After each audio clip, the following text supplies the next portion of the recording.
Hello everyone, welcome to my channel ঝর্ণার ঝর্ণা। দেখতে পাচ্ছ এখানে আমি শাক পরিষ্কার করে নিতেছি।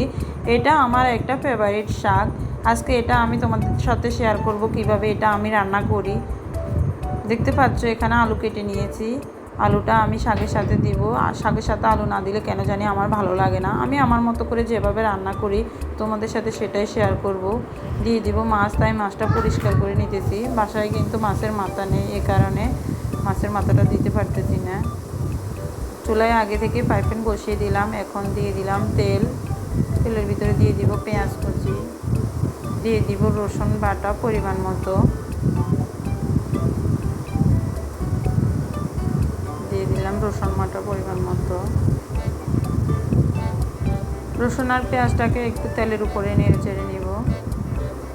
পেঁয়াজটা একটু নরম হয়ে আসলে দিয়ে দিব অন্যান্য মশলা।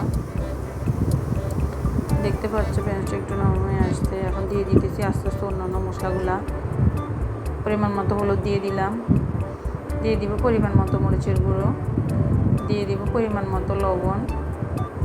জাস্ট ঘরোয়া মশলাগুলো দিয়েই রান্না করতেছি। আমি আমার মতো করে রান্না করতেছি, আমি যেভাবে করি সাধারণত তোমাদের সাথে ওইটাই শেয়ার করতেছি। জানি তোমরা আরও ভালো করে রান্না করতে পারো। দেখতে পাচ্ছ মশলাগুলো তেলের উপরে কষিয়ে ভালো করে নেড়ে চেড়ে নিতেছি, কষিয়ে নিব।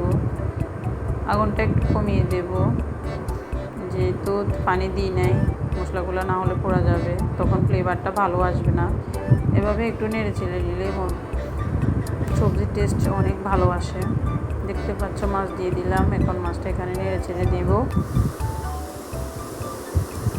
সো যারা যারা আমার ভিডিওটা দেখতেছো তারা অবশ্যই লাইক, সাবস্ক্রাইব, কমেন্ট করে দিবা। এখন দিয়ে দিতেছি পানি। পানিতে ভালো করে একটু কষিয়ে নিব মাছটা।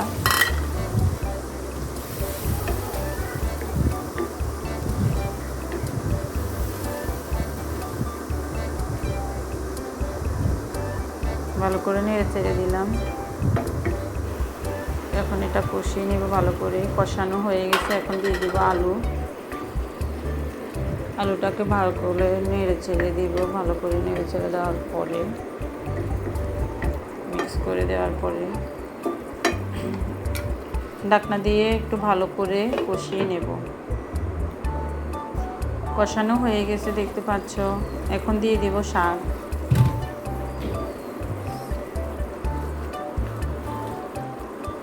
এই তো শাকটা দিয়ে দিলাম।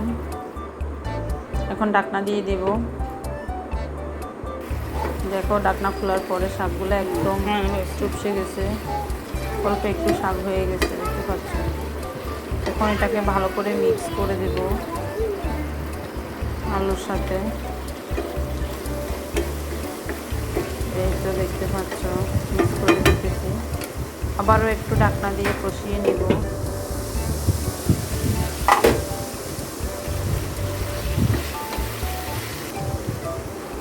এই তো কষিয়ে নেওয়া হয়ে গেছে। এখন দিয়ে দিব পরিমাণ মতো পানি। দেখতে পাচ্ছ সবজির কালারটা অনেক সুন্দর আসছে, শাকটা দেখতে অনেক সুন্দর লাগতেছে। এখন দিয়ে দিব ঢাকনা। এই তো প্রায় রান্না শেষ হয়ে গেছে। আমি একটু ঝোল ঝোল রাখবো, যেহেতু আমি ঝোল খেতে পছন্দ করি। তো আজকের মতো এখানে, আল্লাহ হাফেজ।